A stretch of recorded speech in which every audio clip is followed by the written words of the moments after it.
So அடுத்து நம்ம ஐஎன்எம்ல இருந்து ஒரு ஷார்ட்ஸ் பார்க்க போறோம். வங்காளத்துக்கு அடுத்தபடியா மகாராஷ்டிரா வந்து இந்த பகுதியில் வந்து ரொம்ப தீவிரமாக இருந்துச்சுன்னு சொல்றாங்க.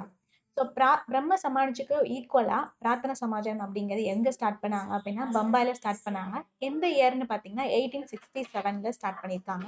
இதை யார் ஸ்டார்ட் பண்ணியிருக்காங்கன்னு பார்த்தீங்கன்னா ஆத்மராவ் பாண்ட்ரங் அவர்கள் ஸ்டார்ட் பண்ணாங்க. எப்போனா 1825 டு 1898ல இவரோட பீரியடா இருந்திருக்கு. இது வந்து 2 பேர் வந்து உறுப்பினரா இருந்திருக்காங்க. ஃபர்ஸ்ட் பார்த்தீங்கன்னா ஆர்சி பண்டக, ரெண்டாவது பார்த்தீங்கன்னா நீதிபதி மகாதேவ் கோவிந்த் ரானடே அப்படிங்கிற 2 பேருமே இதை ஸ்டார்ட் பண்ணியிருக்காங்க.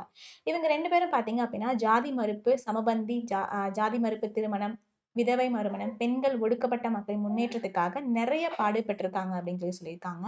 இவங்க ஆரம்பிச்சது பார்த்தீங்க அப்படின்னா விதவை மறுமண சங்கம் அப்படிங்கிறது 1861, பூனா சர்வஜனிக் சபா அப்படிங்கிறது 1870, தக்கான கல்விக் கழகம் அப்படிங்கிறது 1884 ஆகிய அமைப்புகளை வந்து இவங்க நிறுவிருக்காங்க. இதே மாதிரி வீடியோஸ் வேணும்னா லைக் அண்ட் ஷேர் சப்ஸ்கிரைப் பண்ணுங்க. Thank you guys.